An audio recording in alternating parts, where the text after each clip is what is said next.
Já pensou porque é que a digitalização de processos é em si mesma um processo tão difícil? Hoje venho falar-lhe de 4 erros muito comuns que vejo serem cometidos regularmente na tentativa de digitalizar processos nas empresas. Não sou uma expert em informática e, portanto, venho apenas partilhar a minha experiência enquanto cliente interna e externa deste tipo de soluções.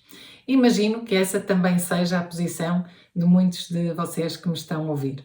O primeiro erro é o de achar que a digitalização de um processo é a solução para que ele funcione melhor. Nada podia estar mais longe da verdade. Um mau processo é sempre um mau processo, seja ele digital ou não. Digitalizar um mau processo só vai fazer com que ele seja mau ainda mais depressa, o que tipicamente será um cenário ainda pior. Antes de digitalizar um processo que funciona mal ou que é ineficiente, procure melhorá-lo. Junte as pessoas envolvidas em todas as partes do processo e dê-lhes a missão de repensarem o processo de raiz, sempre começando pela perspectiva do cliente, seja ele interno ou externo. Uma parede vazia, uns blocos de post-its, as pessoas certas e o objetivo comum de servir melhor o cliente são a melhor solução para um processo ineficiente. Olha, até rimei. E o Excel continua a ser o nosso melhor amigo para testar soluções de forma rápida e barata. Quando o processo estiver redesenhado, testado e validado, e se existir um ganho óbvio ou para o cliente ou para a empresa, então aí, força, digitalize. O segundo erro é achar que tudo tem que ser desenvolvido internamente e à medida, não ponderando soluções que já existam no mercado, chamadas off-the-shelf. A nossa tendência é sempre para acharmos que o nosso processo é único, mais ninguém o tem. Mas, no entanto, o mercado evoluiu e evolui muito rapidamente e já há soluções off-the-shelf para quase todos os tipos de processos. Estas soluções têm várias vantagens. São quase sempre mais baratas, versus o custo de ter uma equipa de desenvolvimento interno, são atualizadas regularmente com novos updates e novas features que acompanham a evolução dos negócios. Pense que quem desenvolve estas soluções recolhe informação de inúmeras empresas sobre esse processo em específico. Também ensinam a questionar e a ajustar processos, funcionando um pouco como um manual de boas práticas, de benchmark do que está a ser feito relativamente a esse processo no resto do mercado. São altamente compatíveis com outros sistemas.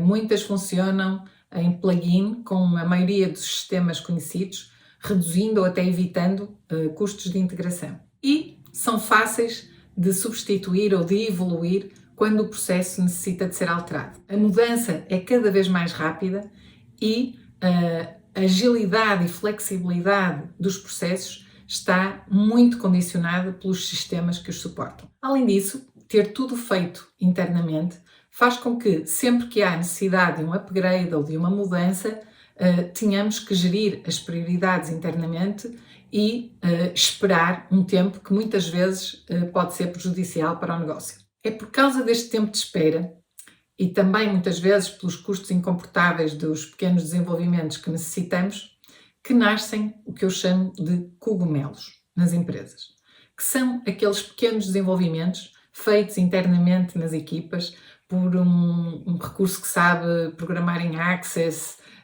ou que sabe fazer um dashboard mais XPTO no Excel e que vão criando estas pequenas ferramentas para facilitar o dia-a-dia das equipas. Estas pequenas ferramentas que vão nascendo como cogumelos dentro da organização, apesar de serem bem intencionadas, porque tentam facilitar o dia-a-dia de cada uma das equipas, acabarão por criar silos de informação cada vez mais evidentes entre as equipas e, pior ainda, diversas fontes de verdade sobre os dados do negócio. Eu assumo que já desenvolvi a minha cota-parte de cogumelos, muitas vezes à procura de soluções ágeis e baratas, como alternativa a colocar-me numa fila de um pipeline interminável da equipa de IT interna, que para, por exemplo, colocar um pisco ou uma combo box num formulário,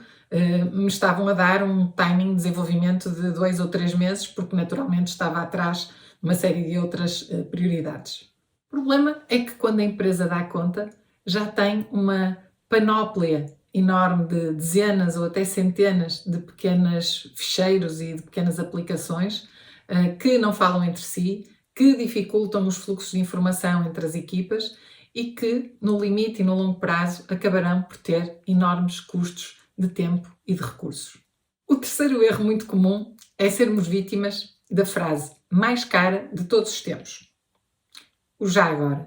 Começamos por procurar uma solução para um processo e, quando damos conta, já estamos numa reunião com 6 departamentos a definir um rolo de papel higiênico de requisitos, muitos deles verdadeiras cartas ao Pai Natal, tipo tirar cafés. Eu já assisti na primeira pessoa a inúmeros processos destes e a história é quase sempre a mesma. Primeiro, semanas e semanas de reuniões intermináveis para levantamento de requisitos com dezenas de pessoas. Passadas umas semanas recebemos um e-mail com um documento de 100 páginas com todos os requisitos, já escritos em linguagem técnica, o que faz com que a maior parte de nós nem consiga ler. Segue-se uma reunião de aprovação, em que esperamos que alguém se tenha dado ao trabalho de ler e comentar aquelas 100 páginas de requisitos e, portanto, confiamos. E esperamos 2 ou 3 meses que venham os primeiros desenvolvimentos. Depois agendam-se os testes piloto e chega-se à conclusão que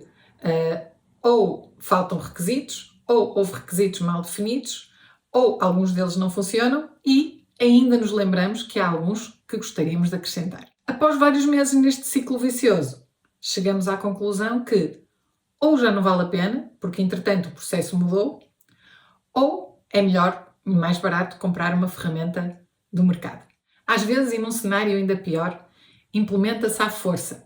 Afinal, investiu-se tanto tempo e tanto dinheiro naquele desenvolvimento só para ver as pessoas resistirem à mudança e continuarem a recorrer aos seus preciosos cogumelos. O quarto erro que vejo muitas vezes acontecer é o não envolvimento das pessoas que efetivamente executam o processo. É absolutamente crítico envolver estas pessoas em todas as fases do processo, desde a definição de objetivos, à validação de requisitos, ao teste e validação da ferramenta. Comunicação constante, treino de competências e suporte contínuo durante a fase de aprendizagem e de adaptação às novas ferramentas digitais também são fatores críticos de sucesso. Se as pessoas estiverem envolvidas desde o início e sentirem a solução como sendo também delas, a adaptação à mudança será muitíssimo mais fácil e elas poderão finalmente largar os seus preciosos cogumelos. Espero ter contribuído para ajudar a evitar estes 4 erros tão comuns e as respectivas dores associadas naquilo que é a digitalização de processos nas empresas. Até breve!